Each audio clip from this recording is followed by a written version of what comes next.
Story number 1. The Man in the Fog. I took the job at Cape Decision Lighthouse because I needed to get away. The chaos of city life, the endless noise, the expectations, I wanted none of it. A few months of solitude sounded like the perfect antidote. What I didn't know was that Cape Decision had its own kind of noise, and it wasn't the kind you could escape. The lighthouse sat at the southern tip of Kiu Island, surrounded by miles of untamed wilderness and frigid water. Fog was a constant companion, rolling in thick and fast, swallowing the island whole. The only sounds were the relentless crash of waves and the mournful cries of seabirds. It was lonely, sure, but I told myself I could handle it. What I didn't know was that I wasn't alone. The first time I saw him, it was early morning. I was up in the lantern room, polishing the glass as the light cut through the dense fog. Movement caught my eye, something shifting just beyond the edge of the cliff. At first, I thought it was a trick of the light, the fog playing games with my eyes. But then I saw him. He was tall, dressed in a long coat that flapped in the wind. His hat was pulled low, obscuring his face. He moved slowly, deliberately, walking along the edge of the cliff as though searching for something. I watched him for a moment, curiosity turning to unease. There was no one else on the island. There wasn't supposed to be. I climbed down the stairs and hurried outside, the cold air biting at my skin. "Hey!" I called, my voice swallowed by the fog. "Who's there?" The figure didn't respond. He kept walking, his steps steady and unhurried, heading toward the water. I broke into a run, my boots crunching on the rocky ground. But the closer I got, the harder it was to see. The fog thickened, wrapping around me like a shroud. When I finally reached the edge of the cliff, he was gone. I told myself it was nothing, a trick of the light, a shadow cast by the lighthouse. But the feeling of unease lingered, a weight pressing against my chest. I spent the rest of the day keeping busy, checking the generator, cleaning the kitchen, anything to distract myself. By nightfall, I had almost convinced myself it was my imagination. Then the knocking started. It was faint at first, a soft, rhythmic tap coming from somewhere inside the lighthouse. I froze, the hair on the back of my neck standing on end. The wind howled outside, rattling the windows, but the knocking was different. It was deliberate. I grabbed a flashlight and followed the sound, my heart pounding with each step. It led me to the door of the storage room, a small, cramped space I rarely used. The door creaked as I pushed it open, the beam of my flashlight slicing through the darkness. The room was empty. I stood there for a moment, my breath coming in short, sharp bursts. Then I heard it again, louder this time, not knocking, footsteps. They were coming from upstairs. I climbed the stairs slowly, each creak of the wood echoing in the silence. The footsteps stopped as I reached the top, leaving only the sound of my own breathing. I checked every room, every corner, but there was no one there. The light in the lantern room spun lazily, casting long, distorted shadows that seemed to shift and sway. And then I saw him again. He was standing at the edge of the light, his figure barely visible through the glass. This time, he wasn't moving. He stood still, facing the lighthouse, his head tilted slightly as though watching me. My flashlight flickered, the bulb sputtering out. When I looked back, he was gone. The days blurred together after that. The fog never lifted, and neither did the oppressive sense of being watched. I stopped going outside unless I had to, the memory of the man on the cliff too fresh, too vivid. At night, I heard the footsteps again, pacing the halls, stopping just outside my door. Sometimes, I thought I heard whispers, faint and unintelligible, carried on the wind. I found myself drawn to the records in the lighthouse logbook, hoping to find something, anything that would explain what was happening. Most of the entries were mundane, detailing weather patterns and maintenance reports. But one, dated 1927, stood out. Fog thicker than usual today. Saw a figure on the cliffs. Thought it was a sailor. But when I called out, he disappeared. The others say it's just the fog playing tricks. But I'm not so sure. Another entry, written months later. The footsteps started again last night. The men refuse to speak of it. But I can see it in their eyes. We're not alone here. The last straw came one night when I woke to the sound of knocking, loud, insistent, coming from the front door. I stumbled out of bed, my pulse racing. The knocking didn't stop, a steady rhythm that seemed to grow louder with each beat. I grabbed my flashlight and opened the door. The cold air rushed in, carrying the scent of salt and decay. The man stood just beyond the threshold, his coat dripping with water, his hat casting a shadow over his face. He didn't move, didn't speak. He just stood there, silent and unmoving. "What do you want?" I whispered, my voice barely audible. He tilted his head, his movements slow and unnatural. And then, in a voice that sounded like the wind, he spoke. "Come with me." The words sent a chill down my spine. I slammed the door shut, bolting it with trembling hands. The knocking stopped, replaced by a low, mournful wail that seemed to come from all around me. I left Cape Decision the next morning, packing my things and radioing for the supply boat. When the captain arrived, he didn't ask why I was leaving early. He just nodded, his expression grim. As the boat pulled away, I looked back at the lighthouse. The fog was lifting, the island bathed in the pale light of dawn. And there, standing on the cliffs, was the man. He didn't move, didn't fade into the mist. He just watched me, his figure growing smaller as the distance between us widened. I've never been back to Cape Decision, but sometimes, late at night, I hear the knocking again, faint and rhythmic, as though calling me back. And when I close my eyes, I see him standing in the fog, waiting. I don't know who he is or what he wants, but I know one thing: the fog never forgets. Story number 2. The Whispers of Five Finger Lighthouse. There's something about lighthouses that draws me in.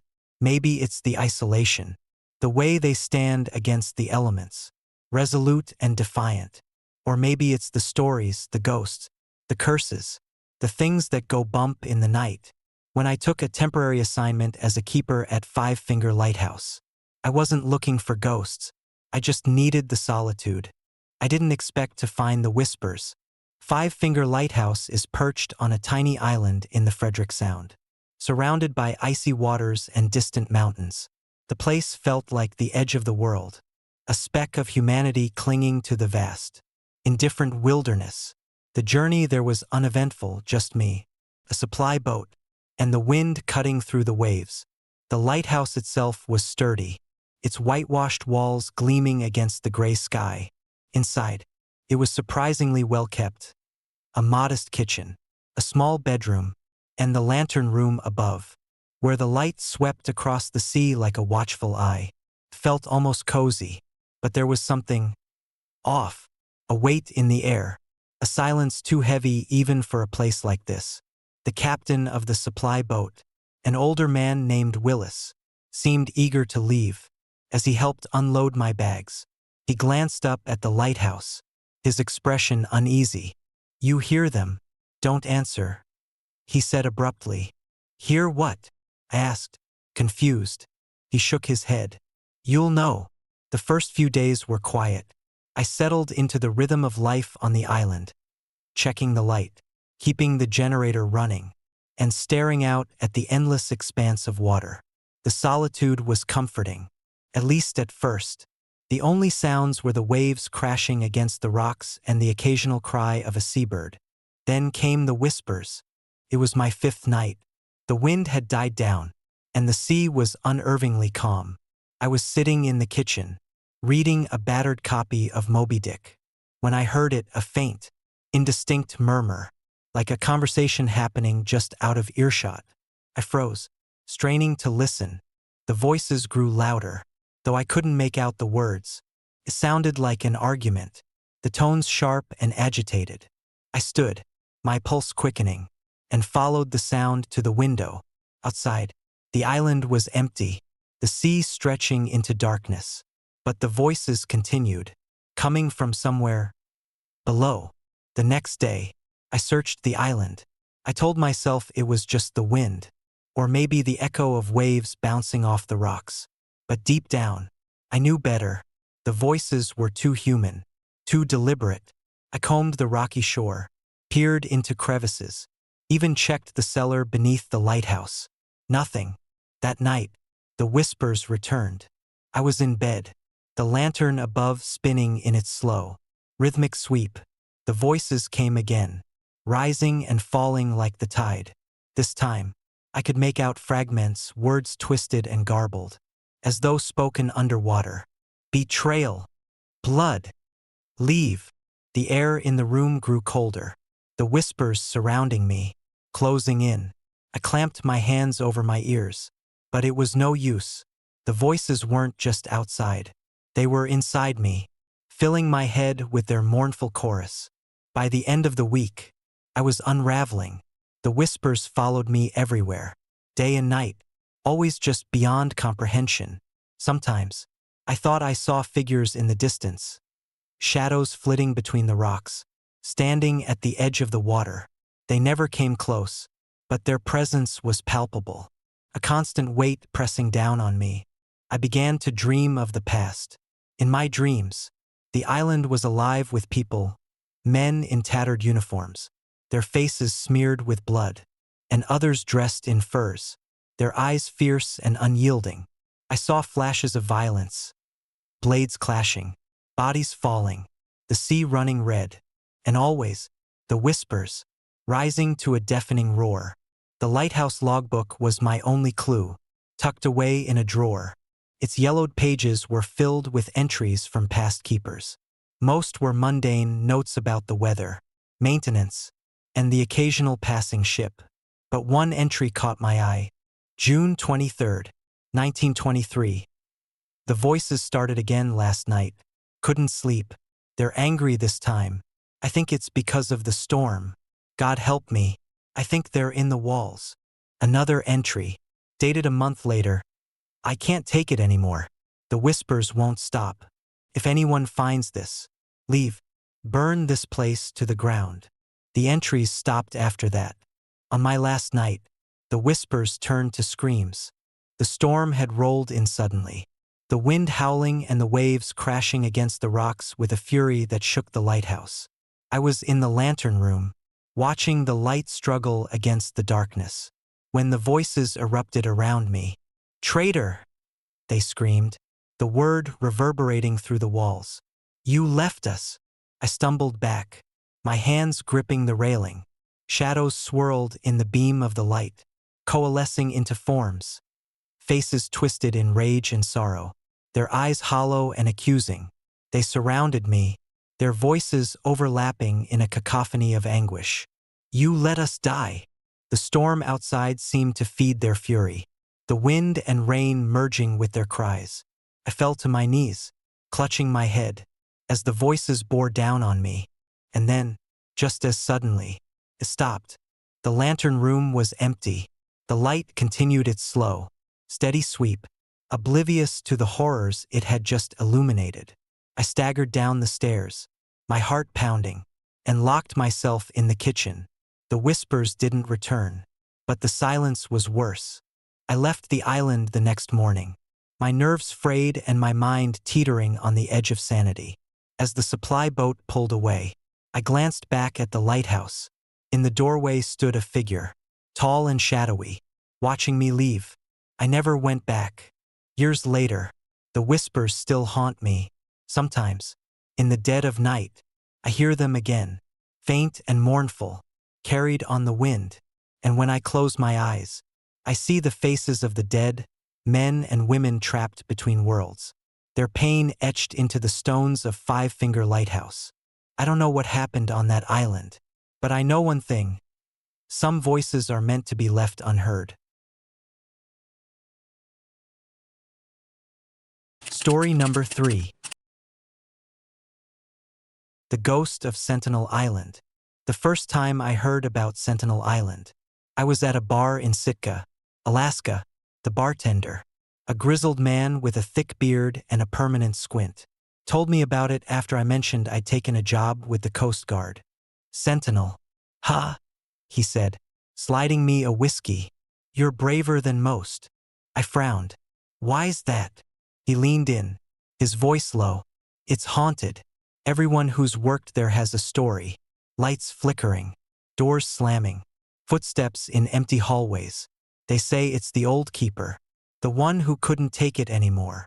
I laughed nervously, brushing it off as local folklore. But as the days passed and my assignment approached, his words lingered in the back of my mind. Sentinel Island was isolated, even by Alaskan standards, a rocky outcrop in the middle of nowhere, battered by relentless winds and surrounded by frigid water. The lighthouse stood like a sentinel, its namesake, rising defiantly against the sky. The place felt alive in a way I couldn't explain, as though it were watching me as I arrived. The outgoing keeper, a wiry man named Harding, met me at the dock. He looked haggard, his eyes sunken and rimmed with dark circles. Everything's in working order, he said quickly, avoiding my gaze. Fuel's topped off, lights functional. Should be an easy shift. Thanks, I said. Anything else I should know? Harding hesitated, his fingers twitching at his sides. Don't let it get to you, he muttered before boarding the boat that would take him back to the mainland. The first few nights were uneventful. The lighthouse was quiet, the steady rhythm of the beacon cutting through the darkness. My days were spent performing maintenance, logging reports, and staring out at the endless sea. The isolation was palpable, but I told myself it was nothing I couldn't handle. Then the knocking started. It was faint at first, a soft, rhythmic tap that seemed to come from the walls. I brushed it off as the wind or the old structure settling. But over the next few nights, it grew louder, more insistent. It sounded like someone knocking on the door. One night, unable to ignore it any longer, I went to check. The door was bolted shut, the lock intact. The knocking stopped the moment I touched the handle. When I opened it, there was no one there. By the end of the first week, I started noticing other things. The light would flicker, plunging the tower into momentary darkness. My tools went missing, only to reappear in places I hadn't been. Once, I woke to find the kitchen chairs stacked neatly on the table, as though someone or something had moved them while I slept. And then there were the footsteps. They echoed through the lighthouse late at night, heavy and deliberate. At first, I thought it might be my imagination, the result of too many sleepless nights.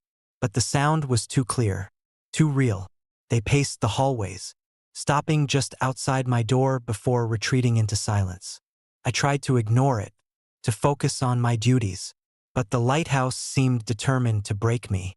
Every creak, every whisper of wind became a threat, a reminder that I wasn't alone. It wasn't until I found the letter that I truly understood the gravity of my situation. I'd been cleaning out a storage closet when I stumbled across it, a faded envelope tucked into the corner. The paper was brittle, the ink smudged, but the words were clear. I can't take it anymore. He's always watching, always waiting. There was no signature, but I didn't need one. The handwriting was shaky, desperate, the final plea of a man who had reached his breaking point. That night, the knocking returned, louder than ever. It shook the walls, reverberating through the tower like a drumbeat. I sat on the edge of my bed, my fists clenched, refusing to give in to the fear that coiled in my chest. "Who's there?" I shouted, my voice trembling. The knocking stopped. For a moment, the silence was deafening. Then I heard it, a voice, faint and echoing, as though carried on the wind. "Why did you leave me?" I froze, my heart hammering in my chest. The voice came again, closer this time, its tone mournful and accusing. "Why did you let me die?" I grabbed my flashlight and threw open the door, the beam cutting through the darkness. The hallway was empty, but the air felt heavy, charged with something I couldn't see. And then I saw him. He stood at the end of the corridor, his figure barely visible in the dim light. A man in a tattered uniform, his face pale and sunken, his eyes dark pits that seemed to bore into my soul. He didn't move, didn't speak, but I could feel his presence. A cold, oppressive weight that pressed against my chest. "Who are you?" I whispered, though I already knew the answer. The figure tilted its head. A slow, deliberate movement that made my skin crawl. And then he was gone, vanishing into the shadows as though he'd never been there. The next few days were a blur of fear and exhaustion. The footsteps, the knocking, the whispers, they didn't stop. They grew louder, more relentless, as though the lighthouse itself were alive, feeding off my terror. I stopped sleeping, stopped eating, my mind fraying at the edges. The ghost, if that's what it was, didn't just haunt the lighthouse. It haunted me, its presence a constant reminder of the darkness that lingered in this place. On my last night, I climbed the stairs to the lantern room, desperate for some sense of peace. The light spun slowly, casting long shadows across the walls. I stared out at the sea, the surface black and endless, and felt the weight of the isolation settle over me. Then I heard the voice again. "You can't leave," it whispered, so close it felt like it was coming from inside my own head. I turned, and he was there, standing in the doorway. His eyes burned with an intensity that froze me in place, his mouth twisting into a cruel smile. "You're mine now." I don't remember how I got off the island. The next thing I knew, I was on a fishing boat, the lighthouse a distant silhouette against the morning sky. The crew said they found me wandering the beach, mumbling incoherently. I never went back to Sentinel Island. The lighthouse remains abandoned, its beacon dark and silent.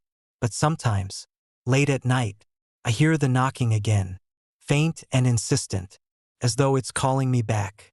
And I know that one day, I won't be able to resist. Story number 4. The Curse of Scotch Cap.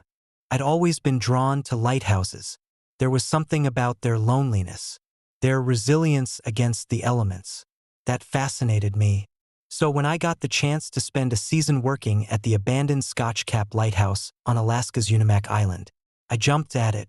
My job was straightforward: catalog the remaining structure, document the conditions, and assess the potential for turning it into a historical site. Easy enough, I thought. But there was a reason the lighthouse had been abandoned.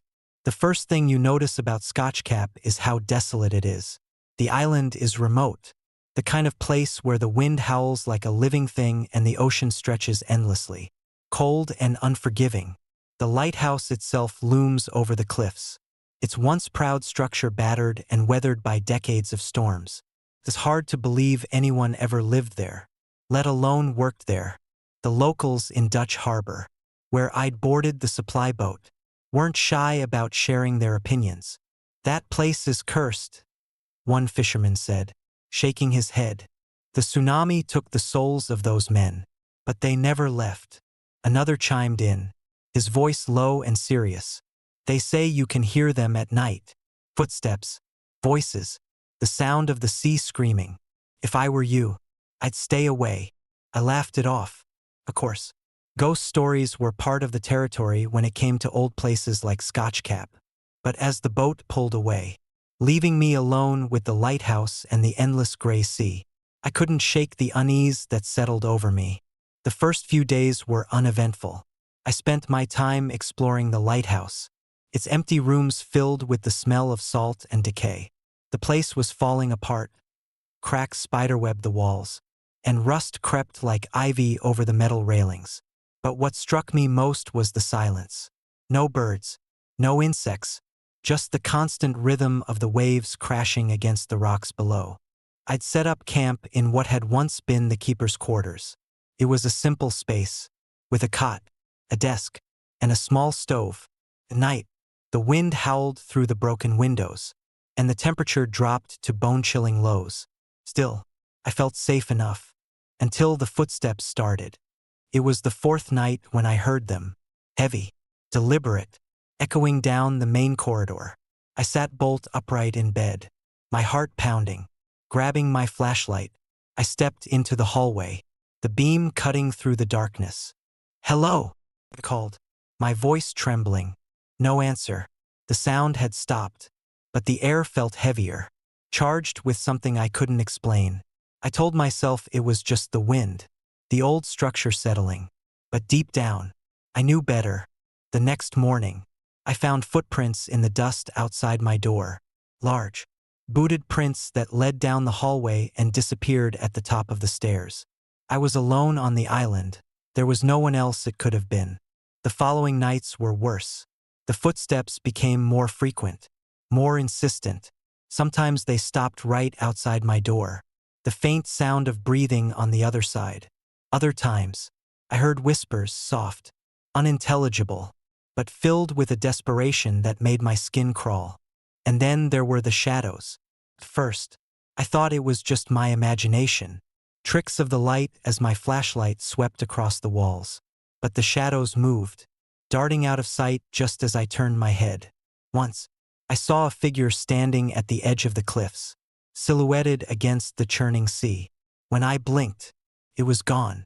I tried to focus on my work, but the lighthouse seemed determined to break me. Tools went missing, only to reappear in places I hadn't been.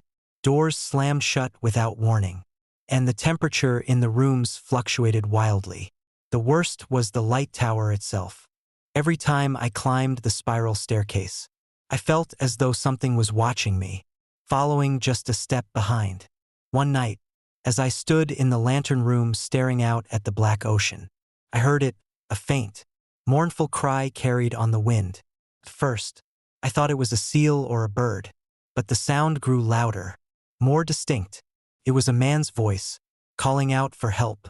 "Please," it cried, "help us." I ran back to my quarters, slamming the door behind me. My hands shook as I locked it, though I knew it wouldn't keep out whatever was haunting this place.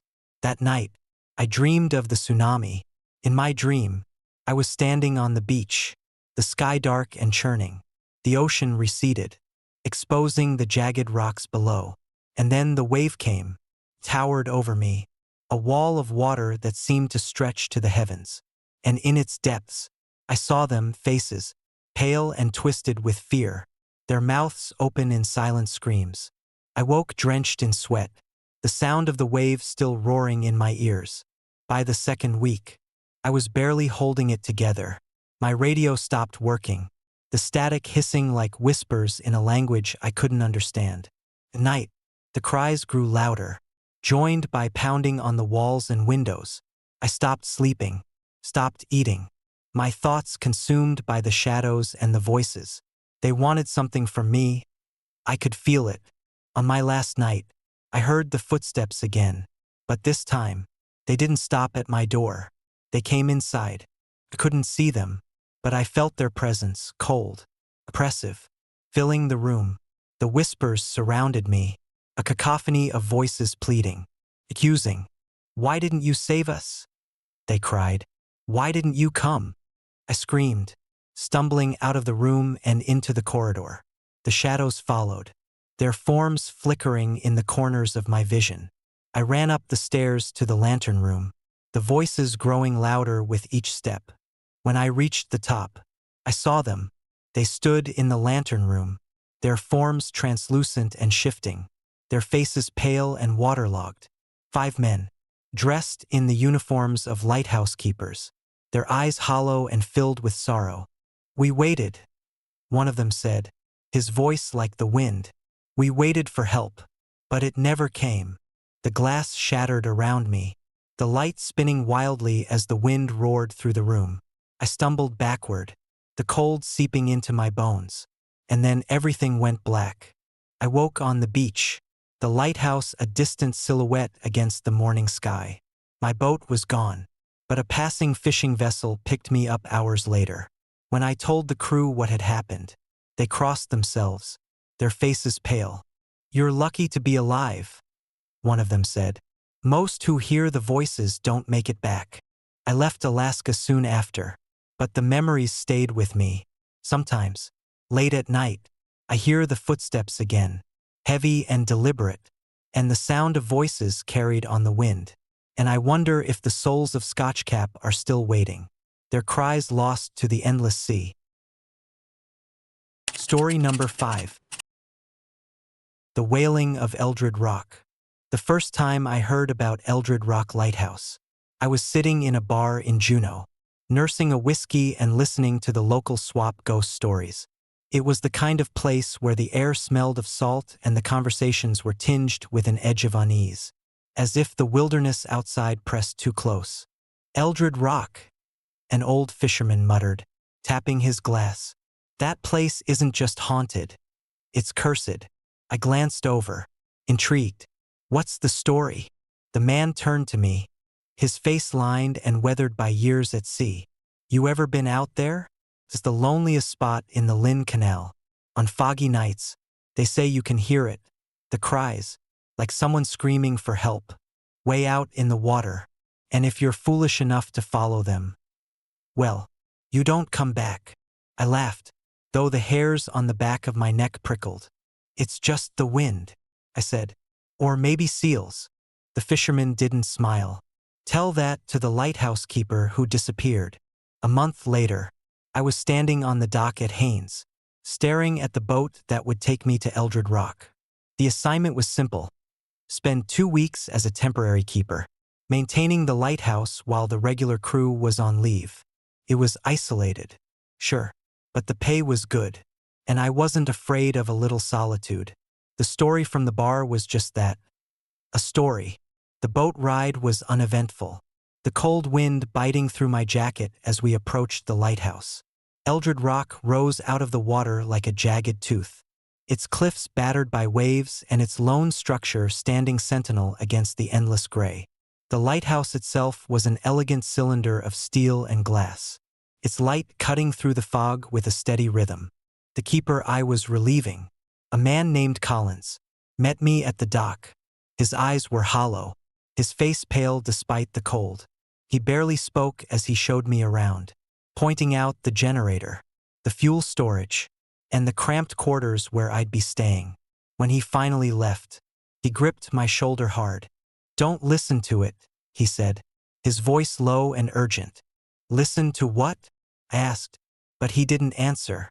He just climbed into the boat and disappeared into the fog. The first few nights were uneventful.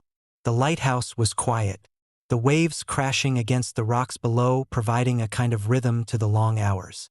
I spent my time checking the equipment, reading books, and staring out at the sea, the horizon blurred by the constant haze. It was lonely, sure, but not unbearable. Then the fog rolled in. It was thicker than anything I'd ever seen, a wall of gray that swallowed the world. The light from the lighthouse barely seemed to penetrate it, and the sound of the waves grew distant, muffled. I was sitting at the kitchen table, sipping coffee, when I heard it. A voice, faint, almost imperceptible, carried on the wind. Help! I froze, the mug halfway to my lips. The sound came again, clearer this time, a woman's voice, desperate and pleading. Help me! I stood, my heart pounding. The voice was coming from outside, somewhere beyond the rocks. I grabbed my flashlight and stepped out into the cold, the beam slicing through the fog. The voice grew louder, more urgent. Please, help me. It was coming from the water. Logic told me it was impossible. The waves were treacherous, the cold lethal. No one could survive out there. But the voice didn't stop, called to me, pulling me toward the edge of the cliff. I stared down at the churning black water, the sound of the waves deafening, and for a moment, I thought I saw something, a figure in the distance, pale and shimmering. Help me! The voice cried, and I took a step back. I didn't sleep that night. The voice stayed with me, echoing in my mind, even as I buried myself under blankets and tried to convince myself it wasn't real. Just the wind, just a trick of the fog. But deep down, I knew better. The next few nights were worse. The voice came back, louder and more insistent, joined by others, low whispers that seemed to seep into the walls. Sometimes, I thought I heard footsteps in the corridor, the floorboards creaking under a weight that wasn't mine. Other times, the light in the tower flickered, casting strange shadows that danced against the walls. By the end of the week, I was barely holding it together. Exhaustion clung to me like a second skin, my mind fraying at the edges. I started avoiding the windows, terrified of what I might see outside. The voices never stopped, and their pleas grew more chilling. "It's so cold," they whispered. "Come to us." On the 10th night, I snapped. The fog was so thick it seemed to press against the windows, and the voices were deafening. I couldn't take it anymore.